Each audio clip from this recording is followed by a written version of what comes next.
오늘 본문에서 원수를 사랑하라는 메시지는 분명 우리에게 큰 도전이 아닐 수 없습니다. 예수님을 따라가는 길, 그 길에 어쩌면 가장 고된 동행의 순간이 바로 원수를 사랑하고자 하는 순간이 아닐까 싶습니다.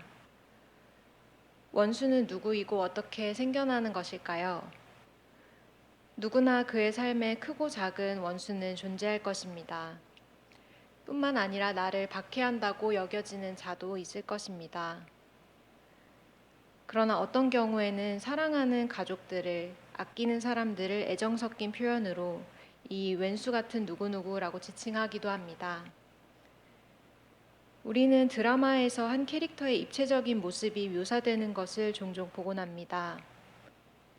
부패한 정부 관료이자 집에서는 다정한 아버지의 캐릭터, 자신이 아끼는 이들을 지키기 위해 폭력적인 복수를 꿈꾸는 캐릭터 등이 이와 같습니다. 물론 범죄자나 많은 이들에게 부정적인 영향을 받는 이가 우리의 원수가 될 때도 있지만 어느 순간에는 아주 가까웠던 주변 사람이 혹은 내가 아끼고 잘해주던 이가 순식간에 원수처럼 여겨질 때도 있습니다. 그런 측면에서 원수는 객관적인 존재라기보다 조금은 주관적이고 그가 원수가 된 것은 내가 그를 원수라고 규정하였기 때문인 경우가 많습니다.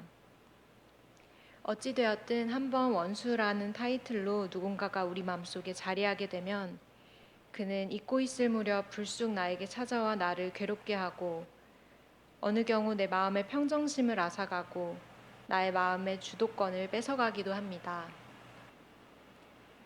이처럼 종종 혹은 꽤 자주 찾아오는 우리 마음속의 이 껄끄러운 일을 어떻게 처리할 수 있을까요? 내가 누군가 때문에 괴롭다고 여겨진다면 그에게 속으로 혹은 직접적으로 분노를 할지언정 어떻게 그를 위하려고 할 수 있을까요? 오늘 본문에서 맨 처음 볼 부분은 이것입니다. 예수님께서는 우리에게 윤리적 가르침을 주고 계시지만 예수께서는 단순히 법이나 원리를 가르치시려는 것이 아니라 하나님의 뜻을 해석해 주고 계시며 예수님께서 우리에게 소개하시려는 하나님은 우리와 지금 이곳에 함께 하시는 분이시라는 것입니다.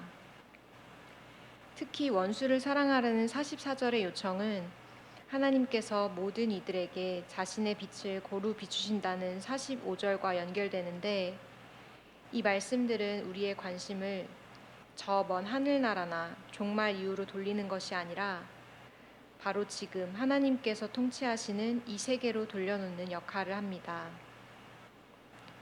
원수를 사랑하라는 요청에서 이후 45절로 나아가면서 우리는 하나님께서 우리가 머물고 있는 이 세계를 세심하게 돌보시고 계신다는 사실을 알게 됩니다. 하나님께서는 선인과 악인이 모두 있는 이 세상에 해를 비추시고 비를 뿌리십니다.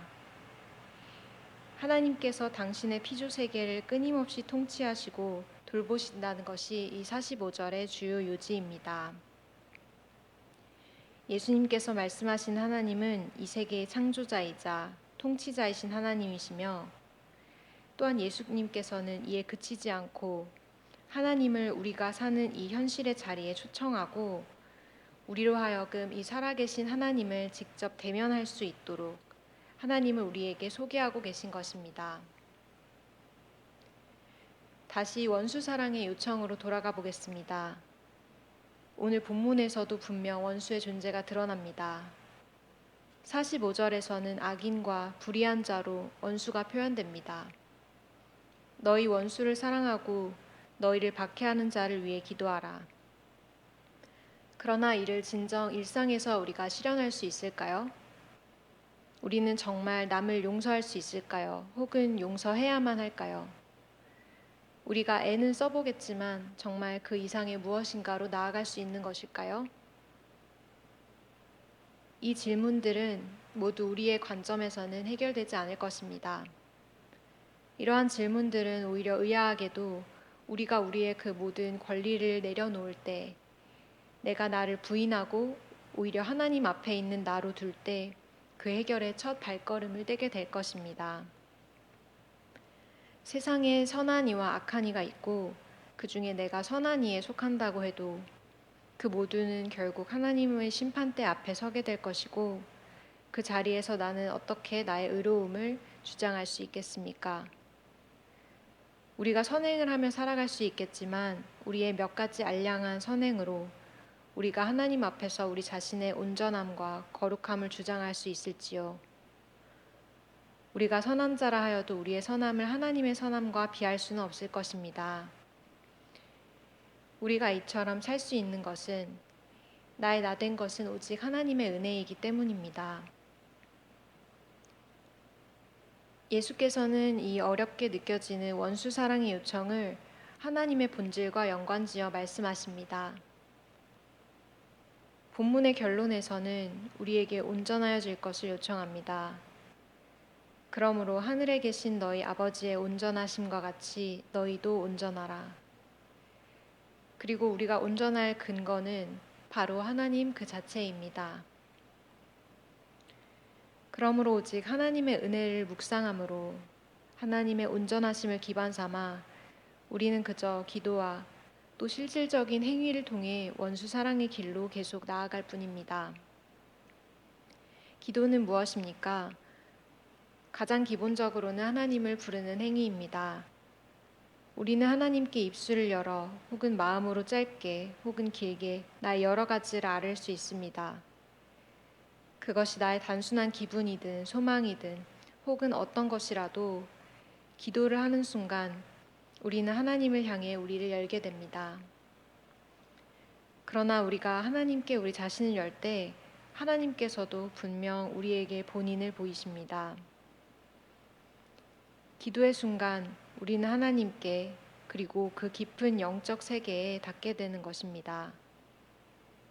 기도를 하는 것이 우리라고 할지라도 그 기도 중에 성령이 임하시면 우리는 하나님께서 우리 자신을 주관하심을 느끼게 되며 하나님의 마음이 우리에게 충만하여짐을 느끼게 됩니다.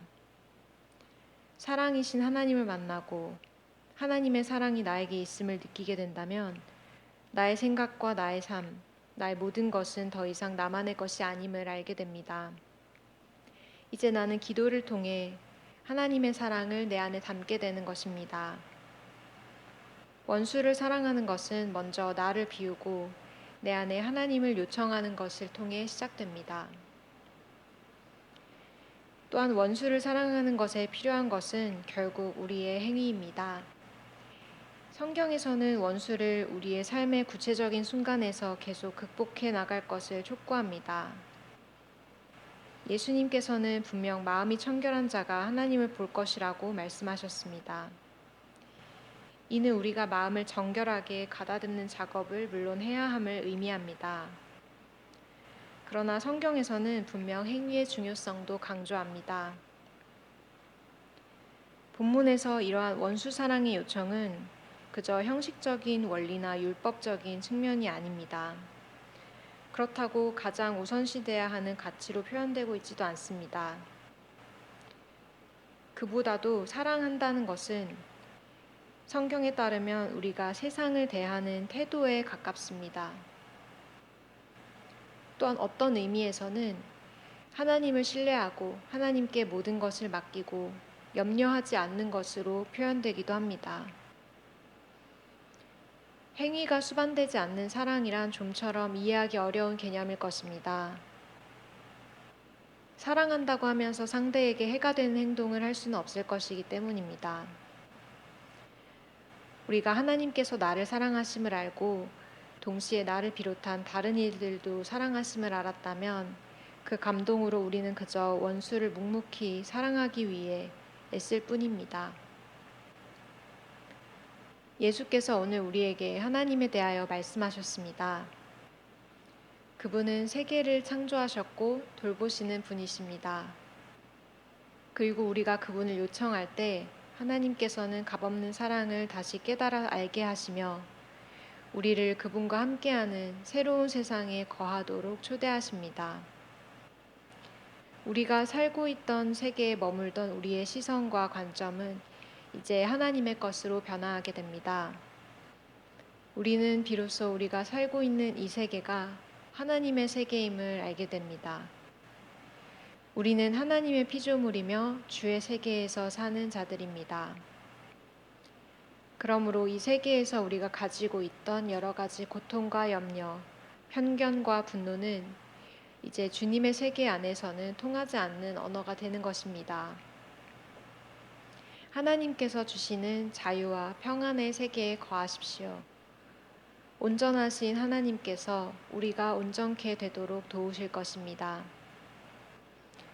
그리고 그리스도 예수께서는 우리가 이 세상에 매이지 않도록 도우시며 더 나아가 하나님을 통해 이 세상을 자유롭게 살아갈 수 있는 통로를 제시하셨습니다. 그리고 이러한 그 통로는 그리스도 자신을 통해 그리고 그분의 삶과 죽음을 통해 부활을 통해 우리에게 열리게 되었습니다. 우리 이 사실을 믿으며 우리의 매일이 온전을 향해 나아가는 나날들이 되기를 소망합니다. 다 함께 기도드리시겠습니다.